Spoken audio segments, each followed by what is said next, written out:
All right, today we're going to take a look at sections 8.3 as well as 8.4. We're going to talk about the law of cosines as well as how to find the area of triangles. All right, so the first thing I want to do is I want to try to solve this triangle using law of sines. Okay, so I've got a triangle. I know I've got an angle A, an angle B, and an angle C. Across from angle A has to be side A, which is 6. Across from B is side B, which is 8. And then across from C is 5. All right, so if we try to do law of sines, notice that we do not have a full fraction. I don't know any of the 4 angles. Therefore, when I go to fill out sine of A over little a, that gives me over 6. And then I get sine of angle B over little b, which is 8. And then sine of C over little c, which is 5.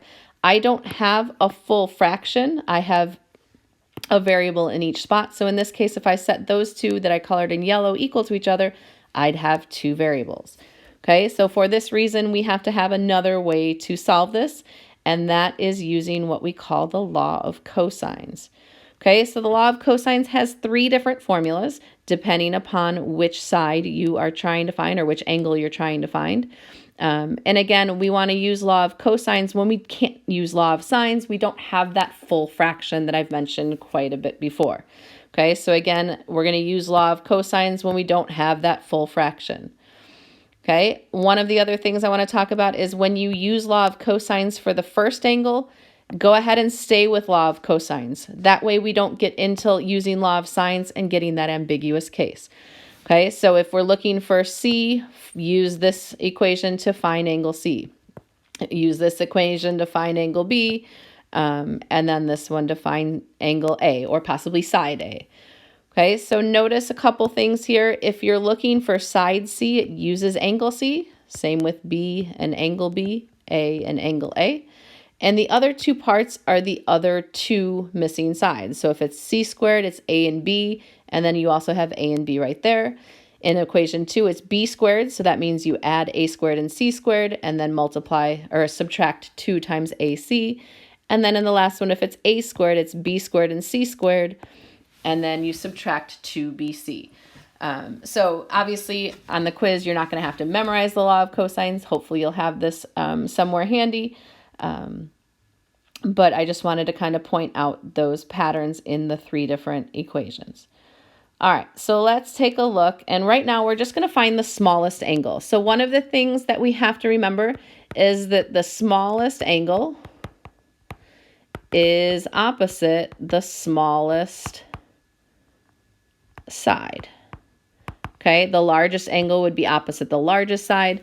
So that's one thing to keep in mind. So if we take a look at that triangle that we just talked about, we've got triangle A, B, and C. And again, it doesn't matter where you put the angles, but we do have to put 6 opposite angle A, and then 8 opposite angle B, and then 5 opposite angle C.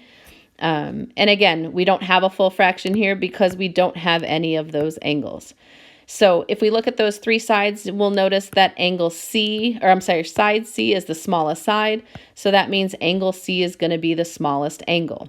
So that means if we go back to our equations, we are going to go ahead and choose that top equation because that's going to allow us to find angle C. All right, so let's take a look at that equation. It's C squared equals A squared plus B squared minus 2AB cosine angle C. All right, so let's plug in what we know. So that gives me 5 squared equals 6 squared plus 8 squared minus 2 times 6 times 8 times cosine of C. And remember what we're looking for is we're looking for angle C. All right, so we've got to be really careful. We've got to follow order of operations here. This gives me 25, 36 plus 64. And then if I go ahead and I multiply 2 times 6 times 8, that's 96 cosine C. All right, so again, we're looking to get this cosine C all by itself, but we got to be careful here. The first thing I need to do is I need to subtract the 36 over, and I also have to subtract the 64 over. So if I take 25 minus 36 minus 64, that gives me negative 75, and that's okay, because remember that's equal to negative 96 times cosine of c.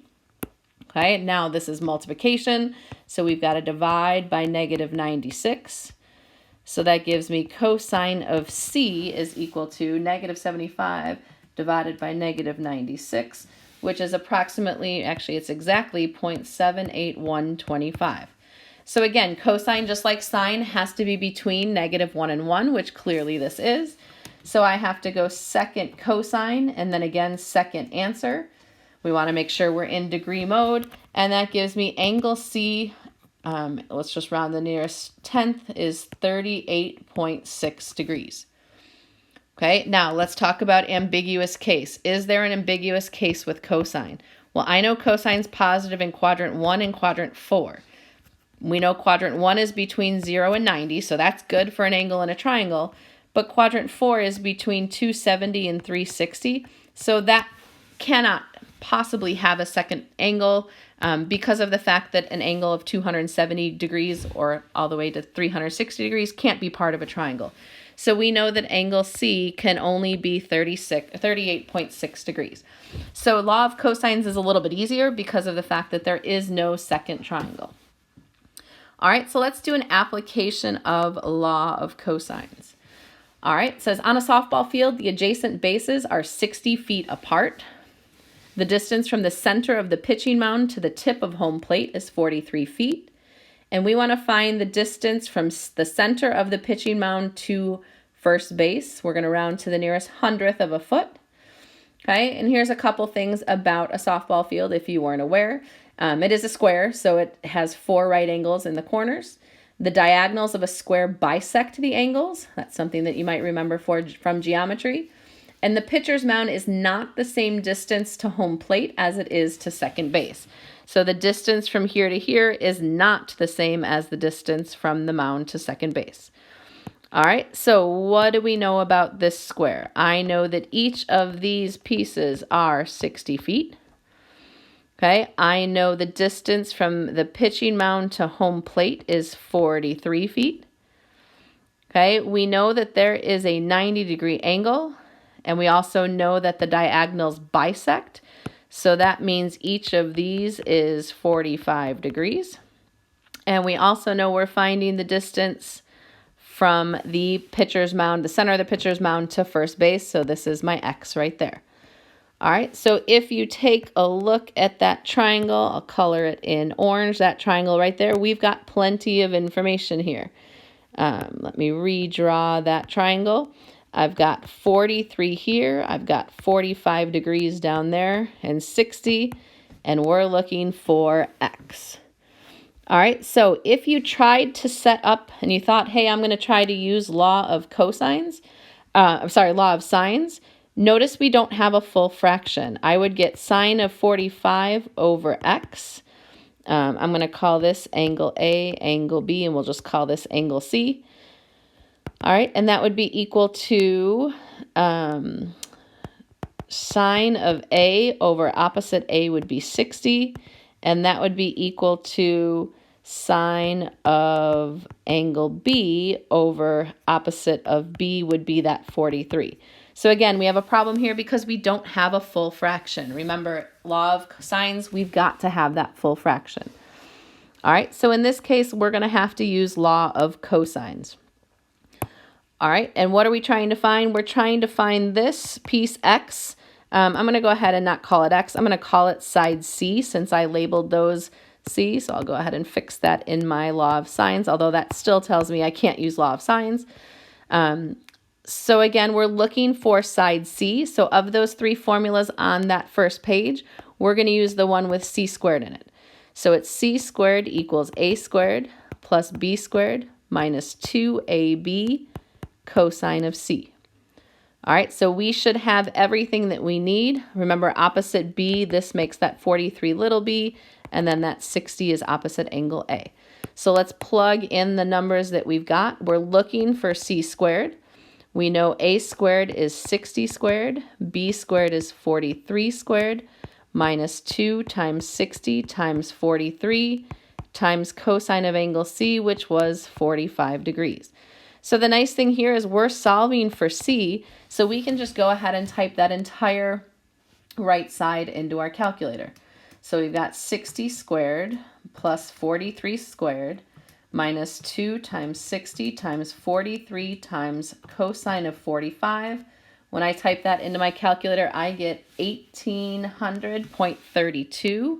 So it's approximately equal to 1800.32. It did in the directions ask us to round to the nearest hundredth. So again, all I have to do is square root both sides. So if I square root that answer, that whole number, I get 42.43 feet. 42.43 feet, and that would be rounded to the nearest hundredth. So again, I wasn't solving for the angle. I knew the angle. I was just solving for side C. All right, and again, I can't use SOHCAHTOA here because there wasn't a right angle. I only knew that there was one 43 or 45 degree angle. All right, so let's talk about area. So area, the most common formula that we know for area of a triangle is 1/2 base times height. Okay, that is easiest to use if there is a right triangle, right? Because in order to find the base and the height, we need a 90 degree here. This would be my base. This would be my height. There's my hypotenuse. So I would just do 1/2 base times height. Okay, for a triangle that is not a right triangle, there is a different formula to use. And that is going to be the formula that is one of these three variations. We can do area equals 1/2 BC times sine A. Okay, or we could use 1/2 AB times sine C. Or another variation is 1/2 AC sine B. So one thing I want you to realize is that if we use angle A, we use the other two sides. Okay, so we use B and C. If we use angle C, we use sides A and B. And if we use angle B, we use the other two sides, which are A and C. So you'll never use angle B and side B in the same equation. All right. There is another formula, and this is only used if we know all three sides. So again, Hero's formula is only if we know all three sides. So you're not giving any angles, you're just giving three sides. Okay, so the formula itself is a little bit weird. Area is equal to the square root of S times S minus A times S minus B times S minus side C. Well, the thing is the S is, the S is what we call the semi-perimeter. Well, we know semi means half. So S is just add up the three sides and then cut it in half. So it's the perimeter cut in half. So this formula is actually pretty easy to use when you know all three sides. So let's take a look at an example. So this is a little bit trickier. It says find the area of a regular hexagon that's inscribed inside the unit circle. And we're going to round that answer to the nearest hundredth. So a couple hints. So first of all, the radius of the unit circle. So what do we know if I go from the center to the side? We know that that radius of the unit circle is always 1, right? Because the ordered pair over here at 0 is 1, 0. So we know that the the radius is 1. Okay, we also know that in a circle, all of the central angles add up to 360 degrees, right? A full circle is 360. So if we were to draw in all of the radii that go into the corner of the hexagon, you'll notice that we have 6 equilateral triangles, right? Because all of these sides are 1 because of the unit circle, okay? And then if this is 360 all the way around, there's 1, 2, 3, 4, 5, 6 angles. So if I take 360 divided by 6, I know that those central angles are all 60 degrees. So I've got the sides are 1 and the central angle is 60 degrees. Okay, so we don't have a 90-degree triangle, so we can't use 1/2 base times height. I don't know all three sides, so I can't use the formula with semi-perimeter, so we're going to have to use the other formula. All right, so if I call this angle A, angle B, and angle C, I'm going to redraw it down here. So this is B, A, and C. So we got 60, 1, and 1. Okay, so again, this would be side B because it's opposite angle B. This would be side C. So if we look back at those three triangles, I know angle A, so I know the formula is 1/2 B times C times sine of angle A. Okay, so area is 1/2 B times C. So in this case, it's going to be 1/2. B is 1, C is 1, and sine of A is 60 degrees.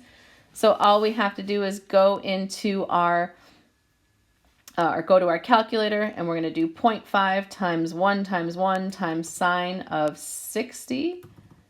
Oops, sine of 60. And that gives me 0.43. Okay, so I get the area of one of those triangles is 0.43. And again, that would be units squared, right? Area is always units squared. But notice it says find the area of the actual hexagon. So this triangle right here has an area of 0.43. Well, there's 1, 2, 3, 4, 5, 6 of those triangles. So I have to multiply that by 6. So the area of the actual hexagon is equal to 2.60 if I round up, units squared. Okay, so this was just the area of the triangle, but we have to multiply by 6 because there were 6 triangles inside that hexagon. All right, so let's take a look at this parallelogram. It says the adjacent sides of a parallelogram are 12.5 and 8 centimeters. Okay, so adjacent, remember, means next to. So I'm going to go ahead and call that larger side on top 12.5 centimeters, and then the piece on the side, the shorter side, 8 centimeters. It also says the measure of the longest diagonal is 14. So if I draw this diagonal, which would be the longest one, this is 14. The diagonals of a parallelogram are not the same. Okay, so we want to find the area of the parallelogram. Okay, the one thing I do know, though, is that this side is also 12.5 because the opposite sides are congruent, and this side is also 8. So really, we have two triangles that are equal. So we've got the orange triangle up on top, and then we've got the yellow triangle down on the bottom. So really, all we have to do is find the area of one of those triangles, and then to find the area of the whole parallelogram, we can double it. All right, so let's go ahead and draw just one of those triangles. I've got 8, I've got 12.5, and I've got 14. So notice we have all three sides. So I can't use the 1/2 AB sine C because I don't know any of the angles. So we're going to use Hero's formula, which tells us that the area is equal to the square root of the semi-perimeter times the semi-perimeter minus A, semi-perimeter minus B, and then semi-perimeter minus C. Okay, so the first thing we need to do is we need to find S. So remember, S is equal to all three sides add up divided by 2. It's half of the perimeter. So I've got to do 8 plus 14 plus 12.5 and cut that in half. So the semi-perimeter is equal to 17.25. All right, so when I find the area here, I've got to do 17.25 times 17.25 minus, and it doesn't matter which side. I didn't label them A, B, and C, but we have to just subtract all three sides. So we have to do minus 8. I have to do 17.25 minus 14, and I also have to do 17.25 minus 12.5. All right, and I've got to take the square root of the whole thing. So be really careful when plugging it in your calculator. Make sure you close parentheses because it's kind of annoying to have to retype all that twice. So we do the square root of 17.25 times the parentheses 17.25 minus 8, close your parentheses, times 17.25 minus 14, close your parentheses, times, open up a new parentheses, 17.25 minus 12.5. When I type that all into my calculator, this again is the area of the triangle. That gives me, whoops, I already took the square root, so that gives me 49.63, and again, that's an approximate, and it would be centimeters squared since the units were centimeters. Okay, but remember that there are two triangles in that parallelogram, so I've got to multiply by 2. If I multiply by 2, the area of the parallelogram is approximately equal to 99.26 centimeters squared. And again, I just chose to round to the nearest hundredth. If it said round to the nearest tenth, it would be 99.3 centimeters squared. All right, and that is how we would use Hero's formula. All right, and that is it for today.